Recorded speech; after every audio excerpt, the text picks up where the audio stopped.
श्री शिव महापुराण संहिता सतई खंड अथ त्रिचत्वारिंशोऽध्याय। भगवान शिव का दक्ष को अपनी भक्त वत्सलता, ज्ञानी भक्त की श्रेष्ठता तथा तीनों देवों की एकता बताना। दक्ष का अपने यज्ञ को पूर्ण करना, देवताओं का अपने अपने लोगों को प्रस्थान तथा सती खंड का उपसंहार और महात्म्य।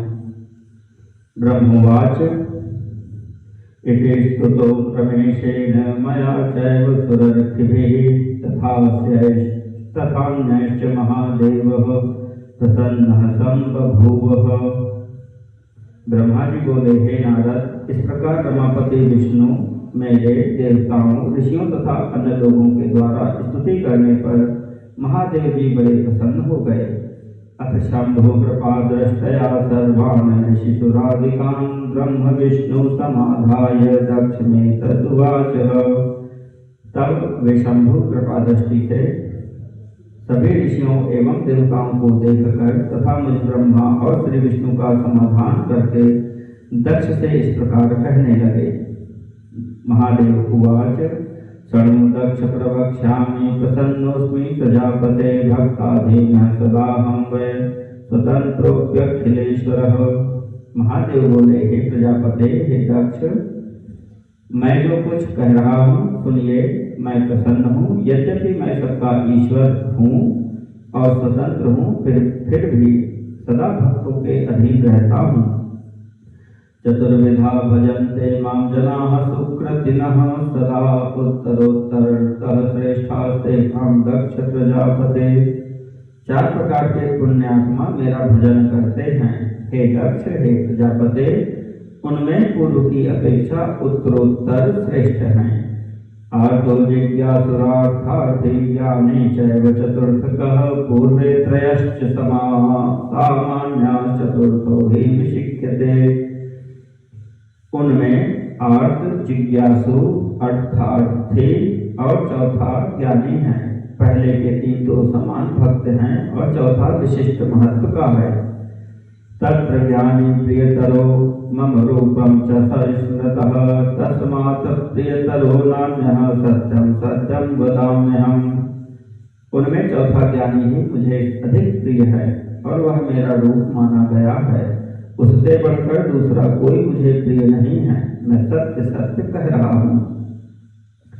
ज्ञानगम्यो महात्मज्ञो वेदांत श्रुतिपारगयः विना ज्ञानेन मां प्राप्तुं यतन्ते चाल्पबुद्धयः।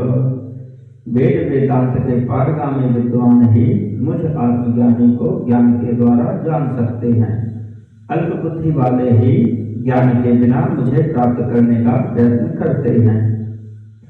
न वेदैश्च न यज्ञैश्च न दानैस्तपसा क्वचित् न शक्नुवन्ति मां प्राप्तुं मूढाः कर्मवशा नराः। कर्म के वशीभूत मूढ़ मानव न वेदों से, न यज्ञों से, न दानों से और न तपस्या से ही मुझे पा सकते हैं। केवलं कर्मणा त्वं स्म संसारं कर्तुमिच्छसि अतएवाभवं रुष्टो यज्ञ विध्वंसकारकः। इतः प्रभृति बोधक्ष मत्वा मां परमेश्वरं बुद्धया ज्ञानपरो भूत्वा कुरु कर्म समाहितः।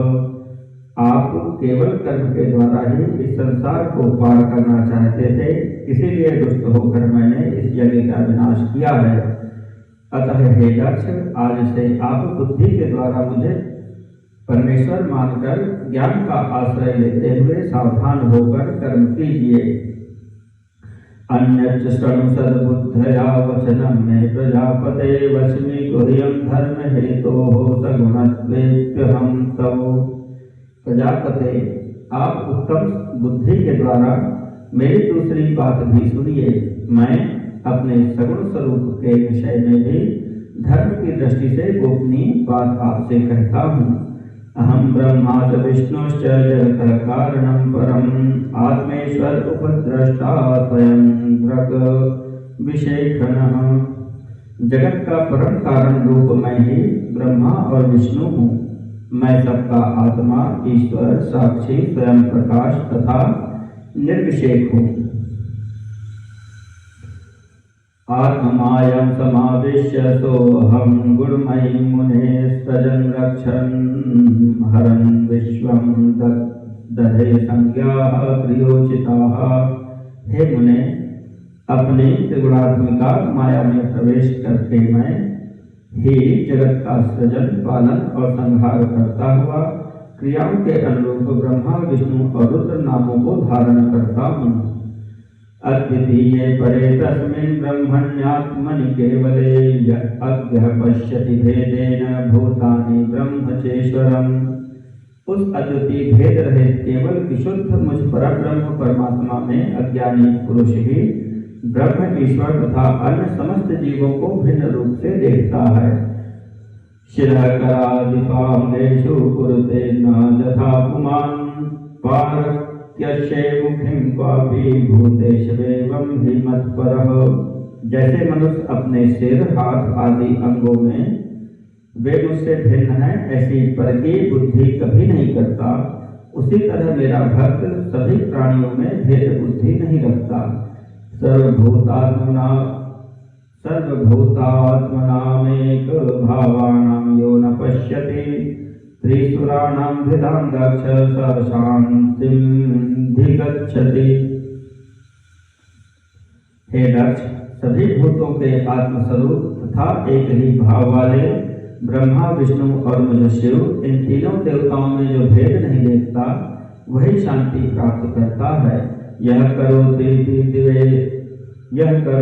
त्रिदेवेषु भेद बुद्धिं नराधमः नरकेनावसेन्नूनं यावदाचन्द्र तारकम्।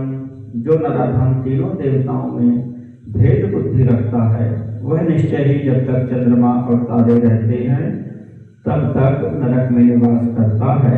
मत्परः पूजयेत् देवान् सर्वानपि विचक्षणः स ज्ञानं लभते येन मुक्तिर्भवति शाश्वती।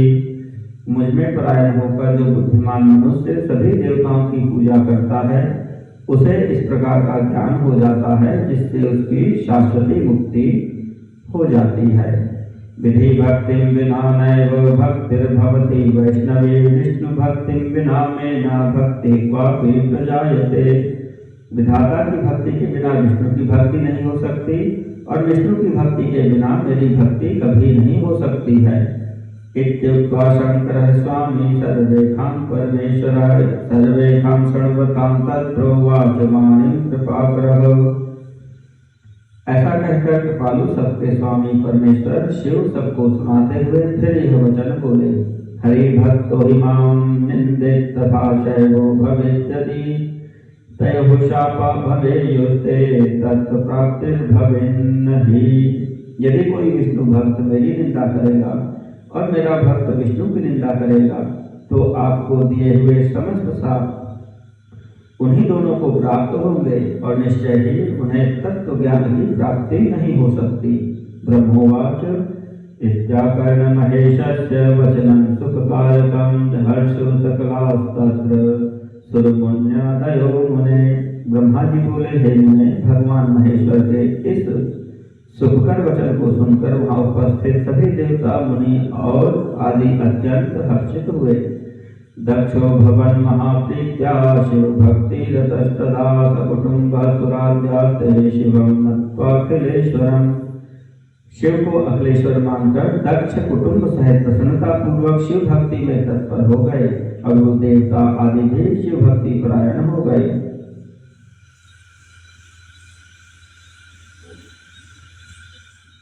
यथा येन कृता शंभोः संस्तुतिः परमात्मनः तथा तस्मै वरो दत्तः शंभुना तुष्टचेतसा। जिसने जिस प्रकार से परमात्मा शंभु की स्तुति की थी उसे उसी प्रकार संतुष्ट चित्त हुए शंभु ने वर दिया। यत्र शिवेनाशु दक्ष शिव भक्तः प्रसन्नधीः यज्ञं चकार संपूर्णं शिवानुग्रहतो मुने। हे मुने, उसके बाद भगवान शिव की आज्ञा पाकर प्रसन्न चित्त हुए शिव भक्त दक्ष ने शिव जी की कृपा से यज्ञ पूरा किया। ददौ भावां सुरेभ्यो हि पूर्ण भागं शिवाय सह दानं ददौ द्विजेभ्यश्च प्राप्त शंभोरनुग्रह। उन्होंने देवताओं को यज्ञ भाग दिया और शिव जी को पूर्ण भाग दिया। साथ ही उन्होंने ब्राह्मणों को दान भी दिया। इस तरह उन्हें शंभु का अनुग्रह प्राप्त हुआ। अथ देवस्य सुमहत् कर्म विधि पूर्वकं दक्ष समाप्य विधिवत सहर्षेद्भिः प्रजापतिः। इस प्रकार महादेव जी के उस महान कर्म का विधि पूर्वक वर्णन किया गया। प्रजापति दक्ष ने ऋत्विजों के सहयोग से उस यज्ञ कर्म को विधिवत समाप्त किया। एवं दक्षमकः पूर्णो भवत् तत्र मुनीश्वर शंकरस्य प्रसादेन परब्रह्म स्वरूपिणः। हे मुनीश्वर, इस प्रकार परब्रह्म स्वरूप शंकर की कृपा से दक्ष का यज्ञ पूरा हुआ। अथ देवर्षयः सर्वे सन्तः शंकरं यशः सुधामानि यशुस्तुष्टाः ते परे ते सुखतस्तदा।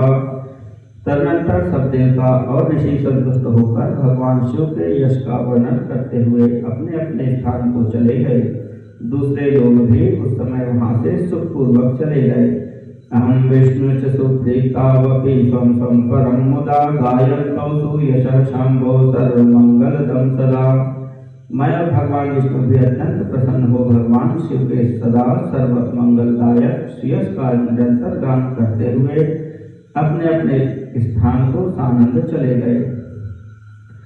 दक्ष सम्मानितः प्रीत्या महादेवोऽपि सद्गतिः कैलासं स ययौ शैलं सुप्रीतः सगणो निजं। सत्पुरुषों को आश्रय देने वाले महादेव जी भी दक्ष से प्रीतिपूर्वक सम्मानित हो प्रसन्नता के साथ गणों सहित अपने निवास स्थान कैलाश पर्वत पर चले गए। आगत्य स्वगिरिं शंभो सस्मार स्वप्रियां सतीं गणेभ्यः कथयामास प्रधानेभ्यश्च तत्कथाम्। अपने पर्वत पर आकर शंभु ने अपनी प्रिया सती का स्मरण किया और प्रधान गणों से वह कथा कही। कालं निनाय विज्ञानी बहुतच्चरितं वदन् लौकिकीं गतिमाश्रित्य दर्शयन् कामितं प्रभुः। विज्ञान में भगवान शंकर ने लौकिक गति का अवलंबन कर अपने सकाम भाव को प्रकट करते हुए तथा सती चरित्र वर्णन करते हुए बहुत समय व्यतीत किया। नानीतिकारकः स्वामी परब्रह्म सतां गतिः तस्य मोहः क्व वा शोकः क्व विकारः परो मुने।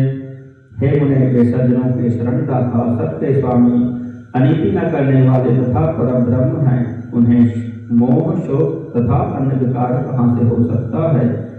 अहम विष्णुश्च जानीवस् तद्भेदं न कदाचन ते परे मुनयो देवा मानुष्याद्याश्च योगिनः। जब मैं और विष्णु भी उनके भेद को कभी नहीं जान पाए तो अन्य देवता मुनि मनुष्य आदि तथा योगिजन की बात ही क्या है। महिमा शंकरो नंतो दुर्विज्ञेयो मनीषिभिः भक्त ज्ञातश्च तद्भक्त्या तत्प्रसादाद्विनाश्रमम्। भगवान शंकर की महिमा अनंत है जिसे बड़े बड़े विद्वान भी जानने में असमर्थ हैं, किंतु भक्त लोग उनकी कृपा से बिना श्रम के ही उत्तम भक्ति के द्वारा उसे जान लेते हैं। एको पीना विकारो हि शिवस्य परमात्मनः संदर्शयति लोके भगवत्वा तां तादृशीं गतिं यत् पठित्वा च संश्रुत्य सर्वलोकसुधीर्मुने लभते सद्गतिं दिव्यामिहापि सुखमुत्तमम्। परमात्मा शिव में एक भी विकार नहीं है, किंतु लोग परायण में सगुण रूप धारण कर अपना चरित्र लोगों को दिखाते हैं। हे मुने, जिसे पढ़कर और सुनकर सभी लोगों में बुद्धिमान वह व्यक्ति इस लोक में उत्तम सुख एवं अंत में दिव्य सद्गति प्राप्त कर लेता है।